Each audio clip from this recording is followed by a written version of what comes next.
Hi, നമ്മൾ chain ക്വസ്റ്റ്യനിലെ ഒരു set അവതരിപ്പിച്ചപ്പോൾ ഒത്തിരി പേര് മെസ്സേജ് അയച്ചിട്ടുണ്ടായിരുന്നു ഇനിയും ഇതുപോലെ ചെയ്യുമോ എന്നുള്ളത്. നമുക്കൊന്നും കൂടി നോക്കാം. 2004 ഇന്ത്യ വിദ്യാഭ്യാസത്തിന് വേണ്ടി വിക്ഷേപിച്ച ഉപഗ്രഹം എജുസാറ്റ് ഉപഗ്രഹം വിക്ഷേപിച്ചത് ശ്രീഹരിക്കോട്ടയിൽ വെച്ചാണ്. ശ്രീഹരിക്കോട്ട സ്ഥിതി ചെയ്യുന്ന സംസ്ഥാനം ആന്ധ്രാപ്രദേശിലാണ് ഇന്ത്യയിൽ ഏറ്റവും കൂടുതൽ മുട്ട ഉൽപ്പാദിപ്പിക്കുന്നത്.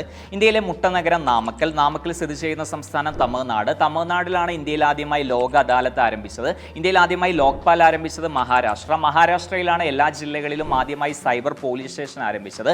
സൈബർ ഫോറൻസിക് ലബോറട്ടറി ആരംഭിച്ചത് ത്രിപുരയിലുള്ള ഒരു കൊട്ടാരമാണ് ഉജ്ജയിന്ത കൊട്ടാരത്തിന് ആ പേര് നൽകിയത് രവീന്ദ്രനാഥ ടാഗോർ സ്ഥാപിച്ച യൂണിവേഴ്സിറ്റിയാണ് വിശ്വഭാരതി യൂണിവേഴ്സിറ്റി സ്ഥാപിച്ച വർഷം 1921 സിന്ധു നദീതട സംസ്കാരം കണ്ടെത്തിയത്. സിന്ധ് എന്ന പേരിൽ നിന്നാണ് ഇന്ത്യ എന്ന പേര് വന്നത്. ഇന്ത്യ ഔദ്യോഗികമായി അംഗീകരിച്ച ഭാഷകളുടെ എണ്ണം 22ാമതായി നിലവിൽ വന്ന സംസ്ഥാനം സിക്കിം. അപ്പോൾ ഒന്ന് റിവിഷൻ ചെയ്ത് നോക്കി കഴിഞ്ഞാൽ പെട്ടെന്ന് നമുക്കിത് പഠിക്കാൻ പറ്റും.